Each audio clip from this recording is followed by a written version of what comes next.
강하다 순교자 주님의 용사여 높으신 영광에 불타는 넋이여. 한미 예수님, 안녕하세요. 9월 1일 순교자 성월 첫날 성경 맛들이기 함께 합니다. 성부와 성자와 성령의 이름으로 아멘. 말씀은 바로 네 곁에 있고 내 입에 있고 내 마음에 있다. 주님, 성령의 빛으로 저희 눈을 여시어 주님의 길을 보게 하시고 저희 귀를 여시어 생명의 말씀을 듣게 하소서. 성부와 성자와 성령의 이름으로 아멘. 야곱이 이집트로 떠나다. 이스라엘은 자기에게 딸린 모든 것을 거느리고 길을 떠났다. 그는 부에르세바에 이르러 자기 아버지 이삭의 하느님께 제사를 드렸다. 하느님께서 밤의 환시 중에 이스라엘에게 말씀하셨다. 하느님께서 야곱아, 야곱아 하고 부르시자 예, 여기 있습니다 하고 그가 대답하였다. 그러자 하느님께서 말씀하셨다. 나는 하느님, 내 아버지의 하느님이다. 이집트로 내려가는 것을 두려워하지 마라. 내가 그곳에서 너를 큰 민족으로 만들어 주겠다. 나도 너와 함께 이집트로 내려가겠다. 그리고 내가 그곳에서 너를 다시 데리고 올라오겠다. 요셉의 손이 내 눈을 감겨줄 것이다. 그리하여 야곱은 부엘세바를 떠났다.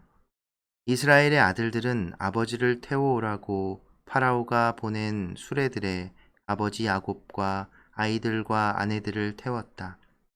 그들은 가나안 땅에서 얻은 가축과 재산을 가지고 이집트로 들어갔다. 야곱과 그의 모든 자손이 함께 들어갔다. 야곱은 아들과 손자, 딸과 손녀, 곧 그의 모든 자손을 거느리고 이집트로 들어갔다. 이집트로 내려간 야곱의 자손. 이집트로 들어간 이스라엘인들 곧 야곱과 그 아들들의 이름은 이러하다.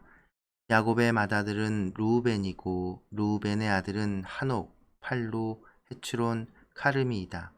시메온의 아들은 여무엘, 야민, 오핫, 야킨, 초아르, 그리고 가나안 여자에게서 난 사울이다. 레위의 아들은 게르손, 크앗, 무라리이다. 유다의 아들은 에르, 오난, 셀라, 페레츠, 제라인데 에르와 오난은 가나안 땅에서 죽었다. 페레츠의 아들은 헤츠론과 하물이다. 이사카르의 아들은 톨라, 푸아, 야숲, 시므론이다. 즈불론의 아들은 세렛, 엘론, 야흘르엘이다. 이들은 레아가 팟단 아람에서 야곱에게 낳아준 아들들이다. 이 밖에 딸 디나가 있다. 그의 아들, 딸들은 모두 33명이다. 가드의 아들은 치프yon, 학기, 순이, 에츠본, 에리, 아로디, 아르엘리이다. 아셀의 아들은 임나, 이스와, 이스위, 브리아이고 그들에게는 세라라는 누이가 있었다. 브리아의 아들은 헤베르와 말키엘이다. 이들은 라반이 자기의 딸 레아에게 준 질파의 자손들이다. 질파가 이들을 야곱에게 낳아주었다. 이들은 16명이다. 야곱의 아내 라헬의 아들은 요셉과 베냐민이다. 요셉에게서는 이집트 땅에서 므낫세와 에프라임이 태어났다. 이들은 온의 사제 포티페라의 딸 아스낫이 그에게 낳아준 아들들이다. 베냐민의 아들은 벨라, 베케르, 아스벨, 게라, 나아만, 에히, 로스, 무핌, 후핌, 아르드이다. 이들은 야곱에게서 태어난 자식들로 라헬의 자손들이다. 이들은 모두 14명이다. 단의 아들은 후심이다. 납탈리의 아들은 야흐치엘, 군이, 예체르, 실렘이다. 이들은 라반이 자기 딸 라헬에게 준 비라의 자손들이다. 빌하가 이들을 야곱에게 낳아주었다. 이들은 모두 7명이다. 야곱과 함께 이집트로 들어간 사람들은 야곱의 며느리들을 뺀 직계의 자손들이 모두 66명이다. 이집트에서 태어난 요셉의 아들들은 둘이다. 그래서 이집트로 들어간 야곱의 집안 식구는 모두 70명이다. 요셉이 가족을 맞이하다. 이스라엘은 자기보다 앞서 유다를 요셉에게 보내어 고센으로 오게 하였다. 그런 다음 그들은 고센 지방에 이르렀다. 요셉은 자기 병거를 준비시켜 아버지 이스라엘을 만나러 고센으로 올라갔다. 요셉은 그를 보자 목을 껴안았다. 목을 껴안은 채 한참 울었다. 이스라엘이 요셉에게 말하였다. 내가 이렇게 너의 얼굴을 보고 네가 살아있는 것을 알았으니 이제는 기꺼이 죽을 수 있겠구나. 요셉이 자기 형제들과 아버지의 집안 식구들에게 말하였다. 제가 올라가 파라오께 이렇게 아뢰겠습니다. 가나안 땅에 살던 제 형제들과 아버지의 집안 식구들이 저에게 왔습니다. 그 사람들은 본디 가축을 치던 목자들이어서 양떼와 소떼 그리고 모든 재산을 가지고 왔습니다. 그러니 파라오께서 여러분을 불러 너희의 생업이 무엇이냐 하고 물으시거든 이렇게 대답하십시오. 임금님의 이 종들은 어릴 적부터 지금까지 줄곧 가축을 쳐온 사람들입니다. 저희도 그러하고 저희 조상들도 그러하였습니다. 그러면 여러분이 고센 지방에 자리 잡을 수 있습니다. 이집트 사람들은 목자라면 모두 역겨워하기 때문입니다. 성부와 성자와 성령의 이름으로 아멘. 말씀은 내 발의 등불이요 나의 길의 빛이옵니다. 주님, 저희가 성경을 생명의 말씀으로 믿고 기도하며 살고 선포하게 하시어 언제나 성령 안에서 평화와 기쁨을 누리게 하소서. 아멘. 성부와 성자와 성령의 이름으로 아멘. 참 예수님, 네, 순교자 성월이 시작됐습니다. 9월이 시작됐지요. 요즘 또 함께 미사를 봉헌하지 못하는 새에 여름이 또 가고 날이 선선해지는 것 같습니다. 9월 순교자 성월을 맞아서 우리가 지금 이렇게 봉헌하고 있는 희생들, 그것이 바로 우리 순교 성인들이 보여줬던 그런 희생과 같은 의미로 이렇게 우리가 생각하고 이겨낼 수 있으면 좋겠습니다. 네, 오늘 드디어 야곱이 그 요셉과 상봉을 하죠. 근 20여 년, 거의 20여 년이 넘는 시간이 걸린 그 상봉입니다. 그 뭐죠? 창세기의 요셉 이야기에서 보면 참 많이들 우는 장면이 참 많이 나오죠. 그 남자들이 잘 웁니다. 원래 남자들 잘 웁니다. 저도 잘 울고요. 예, 요셉을 만난 야곱도 웁니다. 음, 그 눈물을 흘리고 운다는 그런 표현을 그대로 그 성경에 이렇게 기록으로 남겼다는 것, 그것이 저는 참 뭐랄까요? 좋습니다. 복음에서도 예수님께서 이제 예수님이 감정이 드러나는 뭐 구체적이진 않지만 예수님의 감정이 드러나는 장면들이 몇몇 있죠. 그런 것들을 볼 때마다 보면 우리 안에 이런 감정들, 그 감정들이 그것이 뭐 긍정적이든 그것이 부정적이든 뭐 그 자체로는 그것마저도 하느님께서부터 허락하시는 것이다. 하느님께로부터 온 것이다 라는 생각이 듭니다. 그 감정이 복받쳐 오르는 이 눈물, 울음, 이것들을 바라보면서 모르겠습니다. 짠하고 그런 생각이 들어서 말씀드렸고요. 뭐 별거는 아닙니다. 네, 오늘 읽은 부분을 이렇게 함께 보면은 중요한 부분이 나오는데요. 46장의 전반부 보면 이제 그 부엘세바가 또 등장하지요. 실제로 여러분들 지도를 기억해 보시면, 제가 오늘은 지도를 준비를 안 했네요. 내일 지도를 또 들고 보여드릴게요. 부엘세바가 여러분 기억하시나요? 이스라엘이 가나안 땅을 점령하고 이스라엘 왕국이 생겼을 때 그 어떤 그 이스라엘 왕국의 경계선 단에서, 저 북쪽 끝에 있는 단에서 아래 부엘세바까지라고 하는 것. 바로 부엘세바는 이집트와 가나안의 이제 접경이라고 생각하시면 돼요. 그리고 심지어 그곳은 아브라함에게도 이삭에게도 하느님이 축복을 받은 장소, 아주 중요한 성소라는 거예요. 성지라는 거죠. 바로 그곳. 그리고 또 위치적으로도 이 부엘세바라는 곳은 헤브론, 그러니까 그 목축을 하던 그 헤브론에서 한 40km 정도 더 내려와서 거기 이제 가나안에 그나마 좀 뭐랄까요, 그 유혹한 지역이 거기까지고, 거기를 벗어나서 이집트 들어가기 전까지는 광야, 그 사막과 같은 광야가 이루어지는, 그래서 이제 뭔가 고즈넉하고 조용하고 이렇게 적막한 그런 공간이었다는 거죠. 그래서 이제 하느님께 제사를 드리기도 굉장히 적절하고 뭔가 그런 분위기. 저도 안 가봐서 솔직히 모르겠지만 이제 지질학자들, 신학 성서 신학자들이 그렇게 설명을 합니다. 그곳에서 이제 야곱도 이제 이집트로 넘어가기 전에 하느님께 이제 제사를 드리는 거죠. 이때 또 하느님이 야곱에게 하십니다. 그래서 위로와 또 안심을 시켜주죠. 음, 뭐라고 얘기를 하시냐면, 나는 하느님, 내 아버지의 하느님이다. 그러니까 바로 이삭에게 축복을 주신, 그래서 그 이삭의 축복을 통해서 야곱에게까지 축복을 주신, 그래서 이들에게 아브라함의 하느님, 이삭의 하느님, 이제 야곱의 하느님, 이, 이 명칭은 정말 중요한 것이라고 할 수 있지요. 그러니까 아버지의 하느님이라고 얘기하고, 이집트로 내려가는 것을 두려워하지 마라. 내가 그곳에서 너를 큰 민족으로 만들어 주겠다. 나도 너와 함께 이집트로 내려가겠다.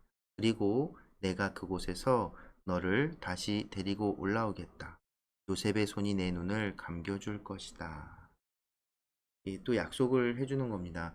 상황을 보면 사실은 야곱에게는 선택권이 없었어요. 기근이 심했고 그것이 계속됐고, 정말 살아남으려면 요셉이 자리를 잡은 이집트로, 풍족한 이집트로 넘어갔어야 했습니다. 근데 야곱뿐만이 아니었죠. 아브라함도 이삭도 다 기근이 들었을 때 이집트랑 다른 지역으로 막 이렇게 가는 모습을 보였잖아요. 그러니까 이게 뭐 결코 막 완전 새로운 일도 아니고, 사실은 당시에 어떤 여러 가지 정황들에서 봤을 때 이제 뭐 있었던 일인 겁니다. 그런데 이제 야곱이 이제 이 상황들을 이렇게 바라보면서 이제 야곱의 이 제사 지내고 야곱의 기도드리는 이 마음을 이 부분에서 강조를 하는 거죠. 신학적으로 바라보면 바로 야곱이 이제 이집트로 이주한 것이 단지 그런 상황에 몰려서 또 요셉의 그 계획으로 이렇게 이루어지는 것이 아니라 그것마저도 바로 하느님께서 그 마련하시고 하느님께서 이끄시는 그 계획 안에 있음을, 이 야곱의 대사와 그리고 하느님의 그 계시 현현으로 한 번 더 확인하고 강조하는 것이죠. 생각해보면 야곱은 정말 힘들고 궁지에 몰린 중요한 어떤 선택의 기로 앞에서 하느님을 만나게 됩니다. 그런 기로 앞에서 하느님을 만나게 되죠. 집에서 도망 나와가지고 가면서 처음으로 하느님을 만나죠. 그리고서는 또 다시 돌아올 때 그 강 건너편에서 하나님의 천사 붙들고, 하나님 붙들고 막 씨름을 하잖아요. 그러니까 정말 다 아주 중요한 순간들, 그 고뇌에 차 있을 때 하나님께 기도하고 청했을 때 하나님께서 이렇게 계시하시고 말씀하시고 직접 나타나서 이렇게 야곱과 관계를 맺어주시는 모습을 볼 수 있죠.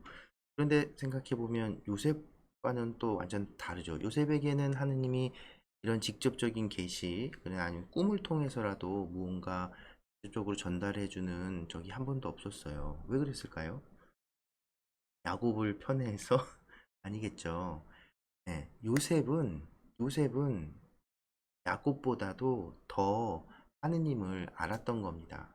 야곱이 그래서 이게 아버지의 하느님이라는 것이 굉장히 의미가 커지는 거예요. 야곱을 통해서 요셉은 이미 하느님에 대해서 아버지의 하느님에 대해서 알고 있는 거예요. 그래서 자기의 모든 삶을 주관하고 그리고 자기 삶의 그런 여러 요소들에서 요셉은 스스로 하느님을 발견하고 찾아내죠. 그런 부분을 보면 요셉은 굉장히 그 신앙적으로도 이렇게 예민하고 그런 삶의 바라보는 그 태도나 이런 것들이 하느님 보시기에도 굉장히 괜찮은 사람이었을 것 같아요. 어찌됐든 그래서 요셉에게는 하나님이 직접 이렇게 나서서 얘기해 주실 필요 없었던 겁니다. 근데 야곱은 그렇지 못하죠. 예, 야곱의 여태까지 상황들을 보면 그리고 또 지금 현재 이제 나이도 많이 들고 그리고 또 재미난 건 이스라엘이라고 했다가 이 부분에선 또 다시 야곱이 돼요. 야곱이라고 불러요. 신기하죠. 야곱은 야곱이라 불렸다 이스라엘이라 불렸다 뭐 왔다 갔다 합니다.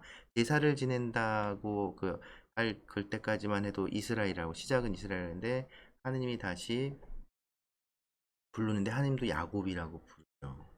본인이 이스라엘이라고 바꿔주는 어쩌면 야곱이 또 이렇게 하느님의 어떤 주도하심, 그러니까 요셉처럼 이 상황이나 이런 것들을 요셉처럼 깨닫고 하느님이 이렇게 마련하시고 이렇게 하신 거구나라고 이렇게 깨닫지 못하는 거죠.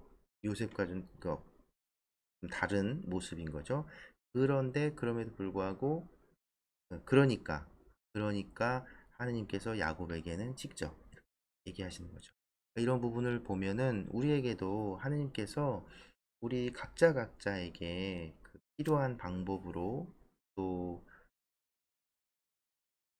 우리 각자에게 필요한 방법으로 적절한 방법으로 하느님께서 이렇게 개입하시고 이렇게 이끌어 주신다는 것을 우리도 알 수 있다는 겁니다. 그러니까 다른 사람의 누구는 어떻게 했대더라 누구는 어떻게 했대더라 그런 이야기를 들으면서 아 그렇구나 하느님께서 또 그렇게 움직이셨구나 할 수 있는데 그럼 왜 나한테는 이렇게 안 해주시 이렇게 생각할 필요 없다는 거죠. 하나님께서는 우리 모두에게, 우리 모두 각자에게 왜 우리 머리카락 하나까지도 세워놓으신 분이시라고 신약 성경 고백을 하잖아요. 그것처럼 하나님 우리 각자에게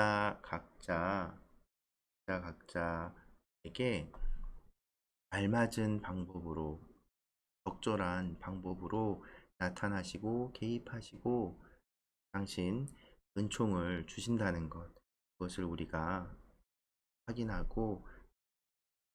확인할 수 있습니다.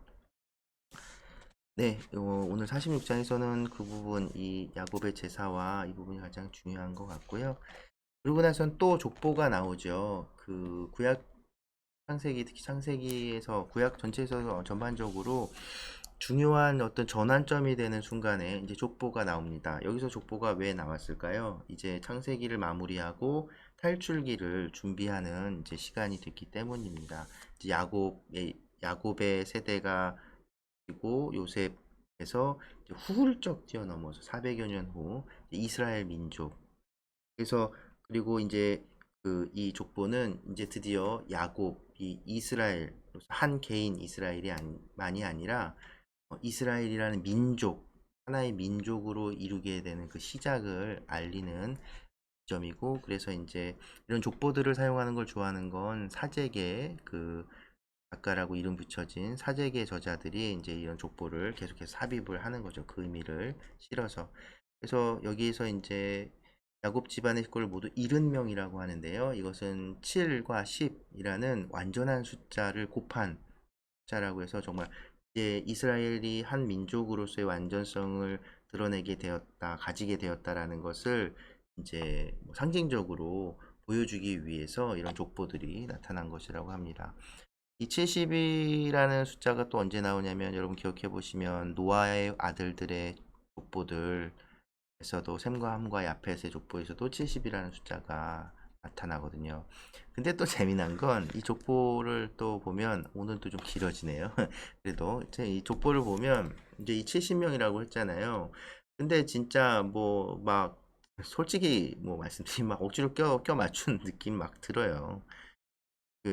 제일 크게 느껴지는 게 원래 이런 족보 숫자 셈하고 올 때 딸들은 셈하지 않거든요. 근데 여기서는 누구죠? 우리 종종 겁탈당했다가 한 성읍을 그냥 다 끝장낸 그 딸 있더라.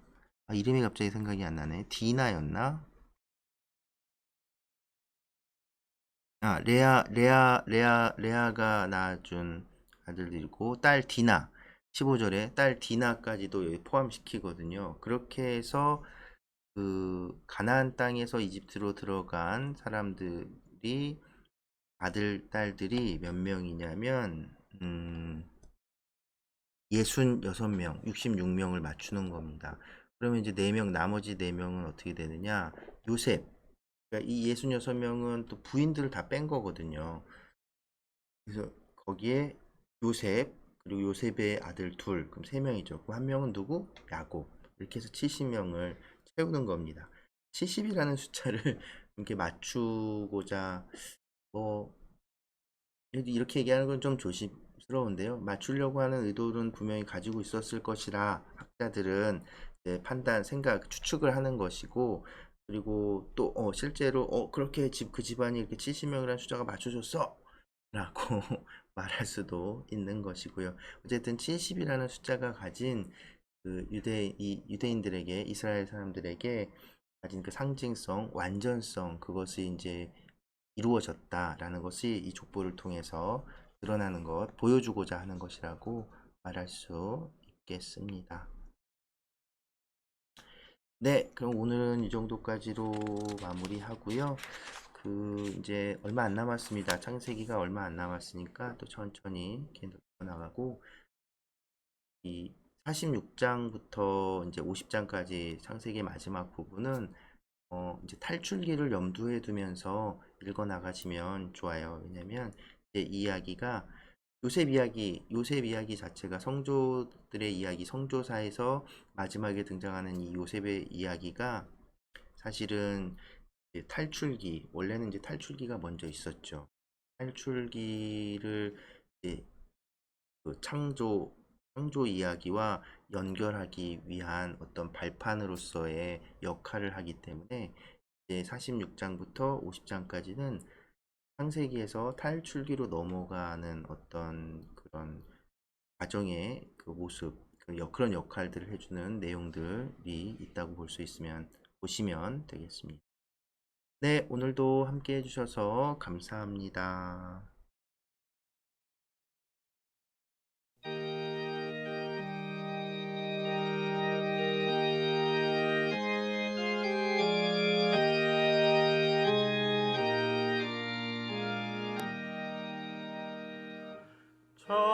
장하다 순교자 주님의 용사여